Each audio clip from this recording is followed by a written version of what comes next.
പ്രധാനപ്പെട്ട പ്രശ്നങ്ങളിൽ നിന്ന് എങ്ങനെ ജനങ്ങളുടെ ശ്രദ്ധ തിരിക്കാം എന്നതിൽ ഏറ്റവും കൂടുതൽ ഗവേഷണം നടത്തുന്നത് രാഷ്ട്രീയ പാർട്ടികളാണ്. അതിലൊന്നാം സ്ഥാനത്തെത്തുന്നത് പ്രധാനമന്ത്രിയുടെ പാർട്ടിയാണ്. ഇപ്പോൾ ഏറ്റവും ലേറ്റസ്റ്റ് ആയിട്ടുള്ള പ്രശ്നം എന്താണ്? നീറ്റ് പരീക്ഷയുടെ ചോദ്യ പേപ്പർ ചോർന്നു. എന്നിട്ട് ജൻസി കുട്ടികൾ അതിനെതിരെ കലാപാഹ്വാന മുറയ്ക്ക് അവർ സമരം ചെയ്തു. എന്നിട്ട് അമിത്ഷാ പെല്ലറ്റ് വെച്ച് വെടിവെച്ചു. എന്നിട്ട് സമരം വിജയിക്കുമെന്ന് അമിത്ഷായ്ക്ക് തന്നെ തോന്നിയപ്പോൾ പ്രധാനമന്ത്രി കീഴടങ്ങി. അമിത്ഷായെ നിങ്ങൾ കണ്ടോ എവിടെയെങ്കിലും? ഇല്ല. പ്രധാനമന്ത്രി അങ്ങനെ വല്ലതും പറയും. എനിക്ക് അഭിപ്രായം വേറെയാണ്, ഞാനതുകൊണ്ട് ഇതുമായിട്ടൊന്നും സഹകരിക്കുന്നില്ല എന്ന മട്ടിൽ അദ്ദേഹം പാർലമെൻറ്റിൽ വന്നില്ല. അപ്പോൾ പാർലമെൻറ്റ് വന്ന കാര്യം പറയണ്ടേ, എന്തുകൊണ്ടാണ് ഞാൻ വരാത്തത്, അല്ലെങ്കിൽ എന്താണ് ഞാൻ സ്വീകരിച്ച നടപടികൾ എന്ന് പറയണ്ടേ? നീറ്റ് പരീക്ഷ ചോദ്യ പേപ്പറുകൾ ചോർന്നു കഴിഞ്ഞാൽ അത് അദ്ദേഹത്തിന് വയ്യ, അതുകൊണ്ട് അദ്ദേഹം വന്നില്ല.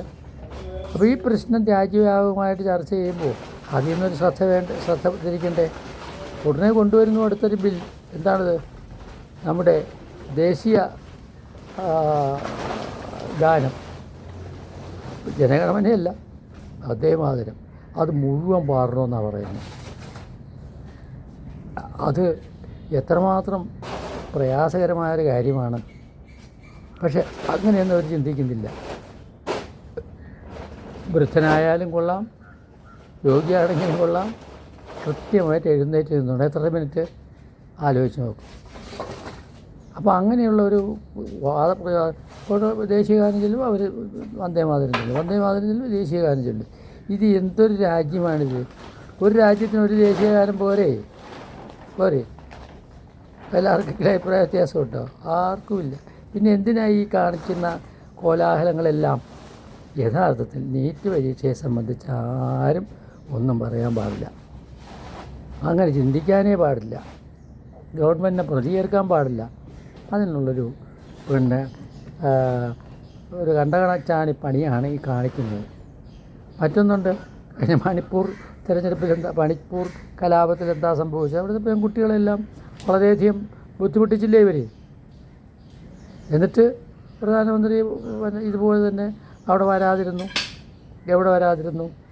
നമ്മുടെ പാർലമെൻറ്റിൽ വരാതിരുന്നു, മറുപടി പറയാതിരുന്നു. ലോകവ്യാപകമായി ഇത്രയധികം പ്രതിഷേധം ഉയർത്തിയ ഒരു പ്രശ്നം ഇന്ത്യയിലുണ്ടായിട്ടില്ല. ആ പെൺകുട്ടികളെ അപമാനിച്ച് വളരെ മോശമാക്കി ചിത്രീകരിച്ച് കൊണ്ടുപോയി. ഉടനെ തന്നെ വരുന്നു അടുത്ത അദ്ദേഹത്തിൻ്റെ നമ്പർ. എന്താണത്? ആ നമ്പർ 1 തന്നെയാണ്. എന്താണ്? സ്ത്രീകൾക്കെല്ലാം സംവരണം. ആ ബില്ല് ആരാ പാസ്സാക്കിയത്? ആ ബില്ലിനെതിരെ ആരാ പറഞ്ഞത്? പ്രധാനമന്ത്രിയുടെ പാർട്ടി തന്നെ. എന്നിട്ട് ഒരാവശ്യം വന്ന് ഉടനെ തന്നെ അതെടുത്തു. എന്നിട്ട് അടുത്ത തിരഞ്ഞെടുപ്പിൽ സംവരണം കൊടുത്തോ? ഇല്ല. അതാണ് മാജിക്. ഇപ്പോൾ ഈ രീതി പയറ്റി, രാഷ്ട്രീയ കുതന്ത്രങ്ങൾ പയറ്റി നിൽക്കാമെന്നാണ് BJPയുടെ തീരുമാനം. പക്ഷേ ജൻസികൾ അടങ്ങുമെന്ന് എനിക്ക് തോന്നുന്നില്ല. ഉത്തർപ്രദേശിലൊരടി ഉണ്ടായിട്ടുണ്ട്. BJPക്ക് കിട്ടിയ കാരണത്തടി തന്നെയാണ് ഉത്തർപ്രദേശിലുണ്ടായിട്ടുള്ളത്. അങ്ങനെ എല്ലായിടത്തും ഇത് ഉയർന്നു വരും. അപ്പോൾ ഇതുപോലുള്ള കുതന്ത്രങ്ങളിലൂടെ പിടിച്ചു നിൽക്കാമെന്ന് അമിത്ഷായും അതുപോലെ തന്നെ പ്രധാനമന്ത്രിയും കരുതുകയാണെങ്കിൽ അത് ഇന്ത്യയിലെ ജനങ്ങൾ അംഗീകരിക്കുമെന്ന് എനിക്ക് തോന്നുന്നില്ല. Thank you.